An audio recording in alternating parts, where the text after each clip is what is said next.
I want to say something. If the 49ers ever move on from Kyle Shanahan, I would be in favor of a defensive coach to replace him. And I feel like I've had this epiphany maybe recently, a week ago. Maybe I'm overreacting to the current Super Bowl. But I think it's fair to say that calling offensive plays is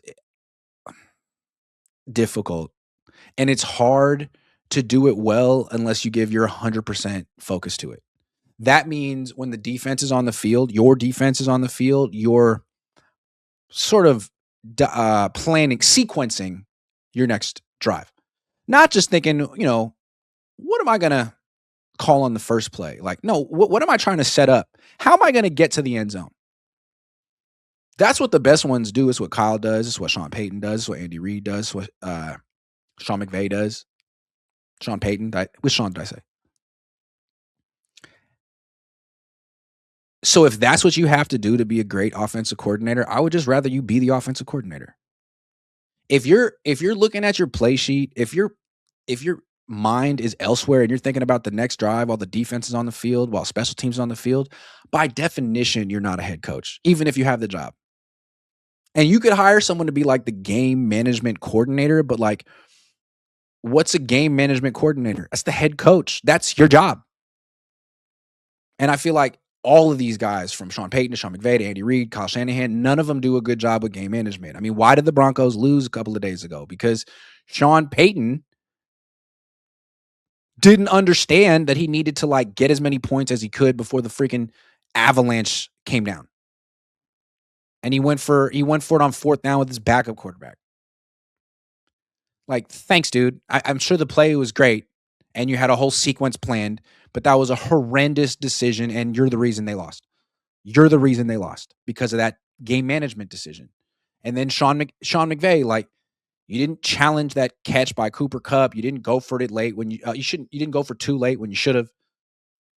You're largely the reason you lost that game.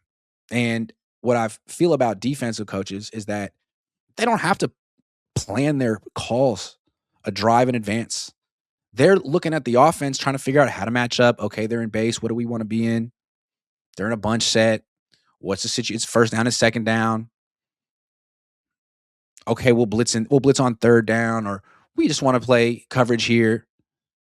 It's not the same. And so I feel like you're much more in the moment. You're much more present as a defensive coach than as an offensive coach. As an offensive coach, you're a chess player planning many moves ahead. As a defensive coach, you're just trying to figure out what the offense is doing. And I feel like that allows you to be a better game manager, be more present about when to go for it, when to get the momentum, how to not give it back, when to actually challenge. Kyle's never gets that right. He actually has someone else who's in charge of that. That should be him.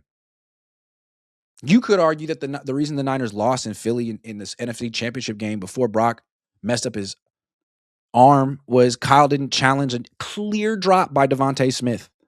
And his players saw it. Talanoa Hufanga saw it, ran over to him, said challenge it, and he didn't. I don't know, maybe if they had gotten the ball back there instead of giving up a touchdown, things happen differently, butterfly effect, I don't know. And we're all chasing the next Bill Walsh. He was the greatest, one-on-one. He could do both. Maybe. I mean, I wasn't even there. But his successor wasn't Mike Holmgren. It was Seifert. And George Seifert was freaking great. George Seifert never won fewer than 10 games in a season. George Seifert had good offenses. You can find play callers who are not leaders of men. They're around. The Josh McDaniels of the world. They exist.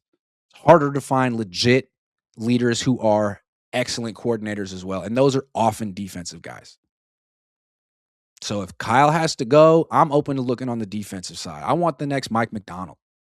The Ravens getting Jesse Minter, love that hire. Love that hire. That's where the league's going right now. And that's another reason I want Jim Schwartz here. Because if Kyle can't get it done, you got your replacement down the hall.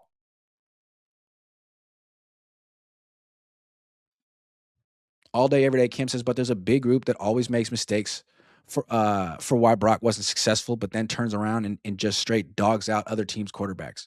Yeah, that's one guy and his followers. Oh, Nick H says Greenlaw said Sean's practices harder than Kyle's. He did say that, huh? Be interesting to actually watch both practices. Wish I could.